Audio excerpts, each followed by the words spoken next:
Assalamualaikum warahmatullahi ta'ala wabarakatuh. Bismillahirrahmanirrahim. Alhamdulillahi rabbil alamin. Wabihi nasta'inu ala umurid dunya waddin. Wa sallallahu wa sallama wa baraka ala sayyidina Muhammadin wa ala alihi wa sahbihi ajma'in. Wa la hawla wa la quwata illa billahil aliyyil azim.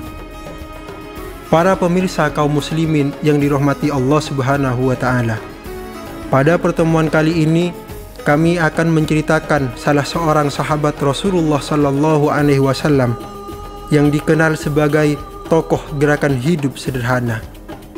Beliau adalah Sayyidina Abu Dzar Al-Ghifari radhiyallahu anhu.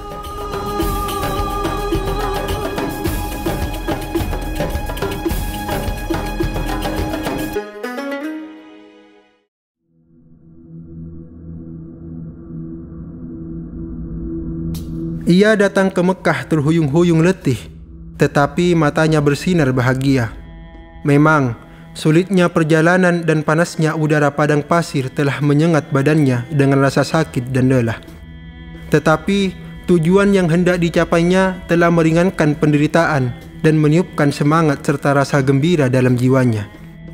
Ia memasuki kota dengan menyamar, seolah-olah ia seorang yang hendak melakukan tawaf keliling berhala-berhala besar di Ka'bah, atau seolah-olah musafir yang sesat dalam perjalanan, atau lebih tepatnya lagi orang yang telah menempuh jarak amat jauh yang memerlukan istirahat dan menambah perbekalan. Padahal seandainya orang-orang Mekah mengetahui bahwa kedatangannya itu untuk menemui Muhammad Sallallahu Alaihi Wasallam dan mendengar keterangannya, pastilah mereka akan membunuhnya. Tetapi ia tak peduli akan dibunuh. Asal saja setelah melintasi padang pasir luas, ia dapat menjumpai laki-laki yang dicarinya dan menyatakan iman kepadanya. Kebenaran dan dakwah yang diberikan Muhammad Sallallahu Alaihi Wasallam dapat memuaskan hatinya. Ia terus melangkah sambil memasang telinga, dan setiap didengarnya orang memperkatakan Muhammad Sallallahu Alaihi Wasallam, ia pun mendekat dan menyimak dengan hati-hati. Hingga dari cerita yang tersebar di sana-sini, diperolehnya petunjuk yang dapat menunjukkan tempat persembunyian Muhammad Sallallahu Alaihi Wasallam dan mempertemukannya dengan beliau. Di pagi suatu hari, ia pergi ke tempat itu. Didapatinya Muhammad Sallallahu Alaihi Wasallam sedang duduk seorang diri. Didekatinya Rasulullah Sallallahu Alaihi Wasallam sambil mengucapkan salam. "Selamat pagi, wahai kawan sebangsa." "Alaikassalam, wahai sahabat," ujar Rasulullah. Qala Abu Dzarrin, "Anshidni mimma taqul." Fa'ajaba Rasul sallallahu alaihi wasallam, "Ma huwa bisyi'rin fa'unshiduk, walakinnahu Qur'anun karim." Qala Abu Dzarrin, "Iqra' alayya." Faqara alaihi Rasul, wa Abu Dzarrin yasqi wa lam yamdi minal waqti ghairu qalilin. Hatta hatafa Abu Dzarrin, "Ashhadu an la ilaha illallah wa ashhadu anna Muhammadan abduhu wa rasuluh." Abu Dzar berkata, "Bacakanlah kepadaku hasil gubahan Anda. Ia bukan syair hingga dapat digubah, tetapi adalah Quran yang mulia," ujar Rasulullah.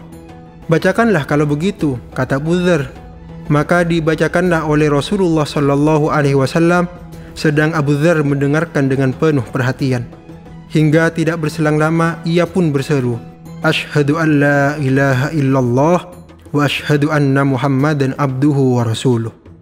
"Anda dari mana, saudara sebangsa?" tanya Rasulullah. "Dari Ghifar," jawab Abu Dzar. Maka terbukalah senyum lebar di kedua bibir Rasulullah Sallallahu Alaihi Wasallam, sementara wajahnya diliputi rasa kagum dan takjub.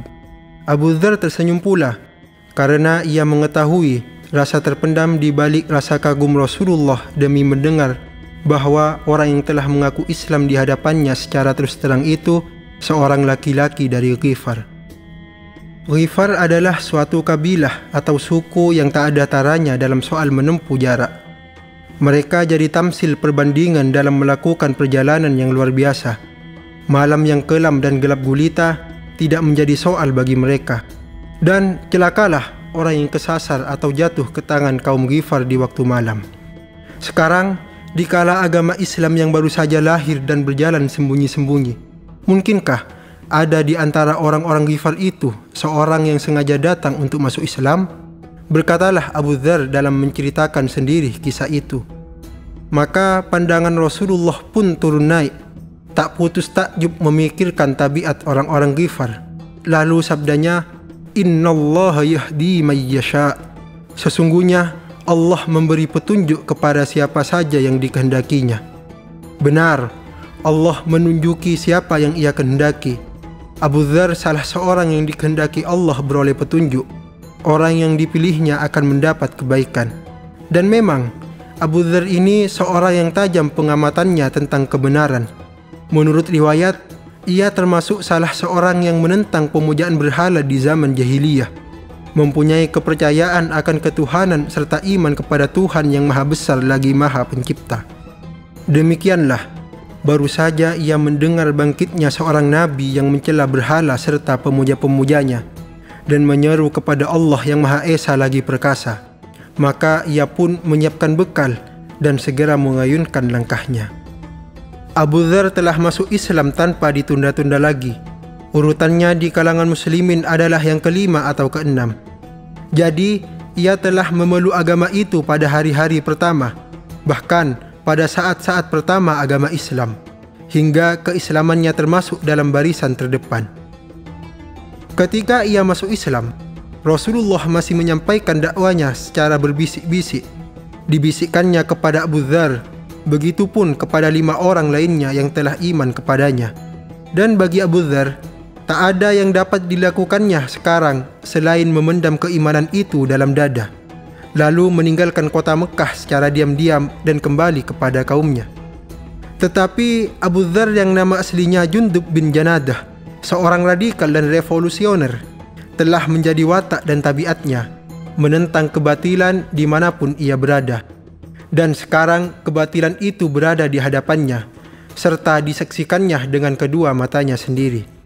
Batu-batu yang di tembok, yang dibentuk oleh para pemujanya, disembah oleh orang-orang yang menundukkan kepala dan merendahkan akal mereka, dan diseru mereka dengan ucapan yang muluk, "Inilah kami datang demi mengikuti titahmu." Memang, ia melihat Rasulullah memilih cara bisik-bisik pada hari-hari tersebut. Tetapi tak dapat tidak, harus ada suatu teriakan keras yang akan dikumandangkan pemberontak ulung ini sebelum ia pergi. Baru saja masuk Islam, ia telah menghadapkan pertanyaan kepada Rasulullah. "Ya Rasulullah, bima ta'muruni?" Fa'ajabahu Rasul, "Tarji'u ila qaumik hatta yablugha amri." Faqala Abu Dzar, "Walladhi nafsi biyadih, la arji'u hatta usrikha bil islami fil masjid." Wahai Rasulullah, apa yang harus saya kerjakan menurut Anda? Kembalilah kepada kaummu sampai ada perintah dariku. Ujar Rasulullah, "Demi Tuhan yang menguasai nyawaku," kata Abu Dzar, "saya takkan kembali sebelum meneriakkan Islam dalam masjid. Bukankah telah saya katakan kepada kalian, jiwa yang radikal dan revolusioner?" Apakah Abu Dzar pada saat terbukanya alam baru secara gamblang, yang jelas terlukis pada pribadi Rasulullah yang diimaninya, serta dakwah yang uraiannya disampaikan dengan lisannya, apakah pada saat seperti itu ia mampu kembali kepada keluarganya dalam keadaan membisu 1000 bahasa? Sungguh, hal itu di luar kesanggupan dan kemampuannya. Abu Dzar pergi menuju Masjidil Haram dan menyerukan dengan sekeras-kerasnya suaranya, "Asyhadu an la ilaha illallah wa asyhadu anna Muhammadar Rasulullah." Setahu kita, teriakan ini merupakan teriakan pertama tentang agama Islam yang menentang kesombongan orang-orang Quraisy dan membengkakkan anak telinga mereka. Diserukan oleh seorang perantau asing yang di Mekah tidak mempunyai bangsa, sanak keluarga maupun pembela. Dan sebagai akibatnya, ia mendapat perlakuan dari mereka yang sebetulnya telah dimaklumi akan ditemuinya. Orang-orang musyrik mengepung dan memukulnya hingga roboh. Berita mengenai peristiwa yang dialami Abu Dzar itu akhirnya sampai juga kepada paman Nabi, Al-Abbas. Ia segera mendatangi tempat terjadinya peristiwa tersebut. Tapi dirasanya ia tak dapat melepaskan Abu Dzar dari cengkeraman mereka kecuali dengan menggunakan diplomasi halus. Maka katanya kepada mereka, "Wahai kaum Quraisy, Anda semua adalah bangsa pedagang yang mau tak mau akan lewat di kampung Bani Ghifar, dan orang ini salah seorang warganya.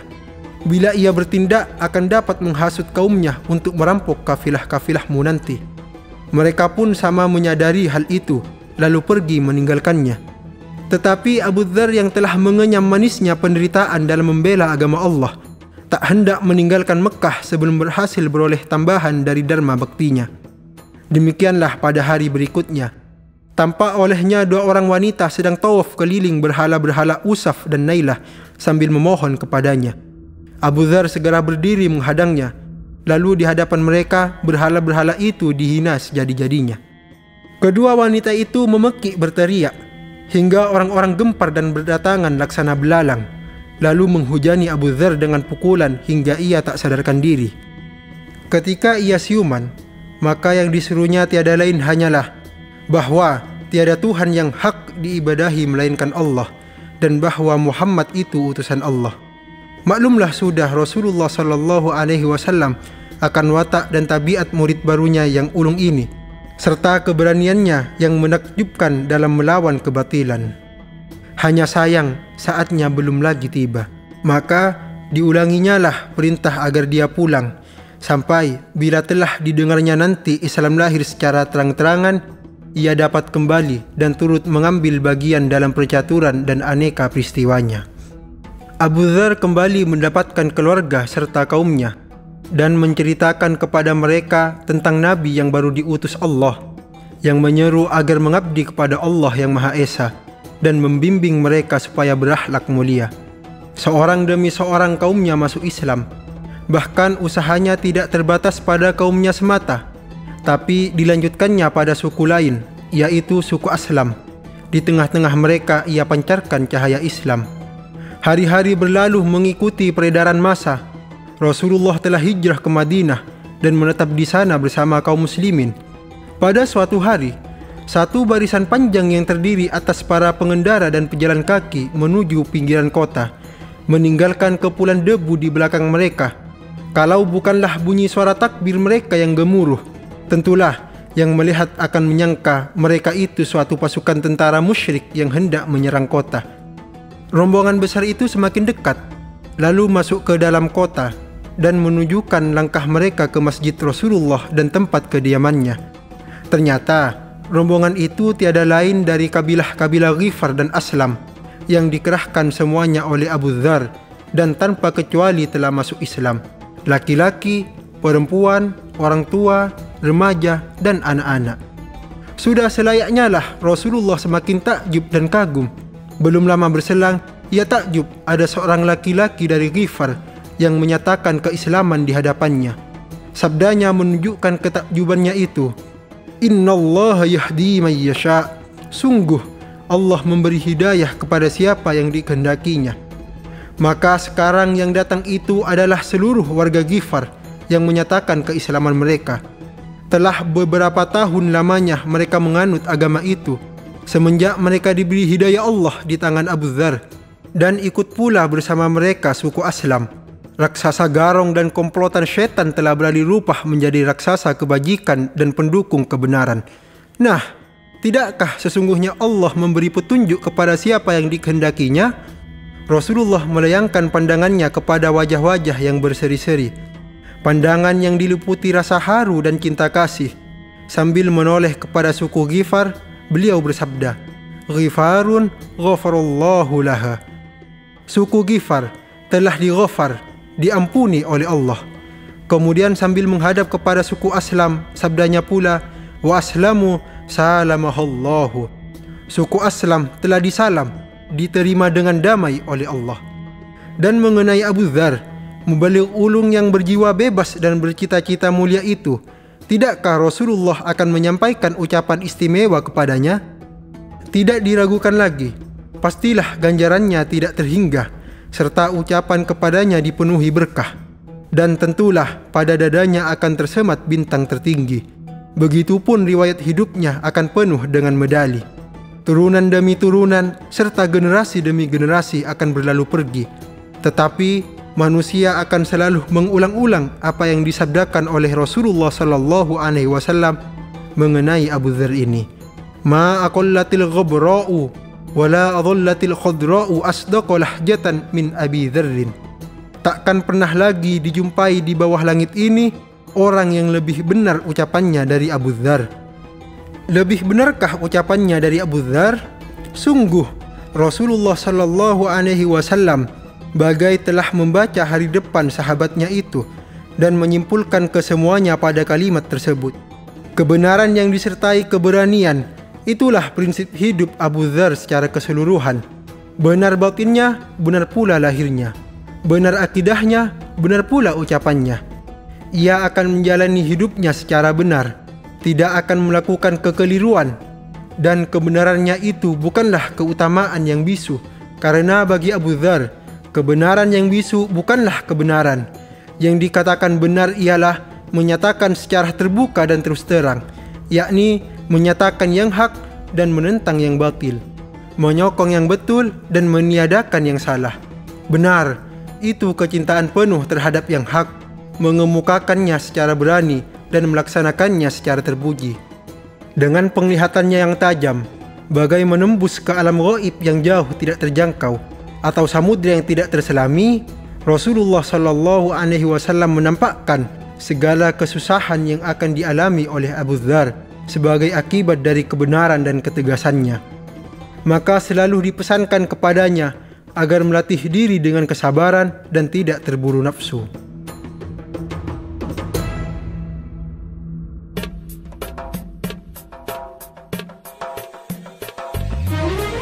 Demikianlah kisah sahabat Sayyidina Abu Dzar Al-Ghifari radhiyallahu anhu dari awal kedatangannya ke kota Mekkah untuk mencari kebenaran tentang Rasulullah Shallallahu Alaihi Wasallam dan agama Islam, serta masuk Islamnya beliau bersama orang-orang Ghifar dan Aslam di hadapan Rasulullah Shallallahu Alaihi Wasallam dan para sahabatnya. Mudah-mudahan video ini banyak barokah dan manfaatnya. Assalamualaikum warahmatullahi ta'ala wabarakatuh.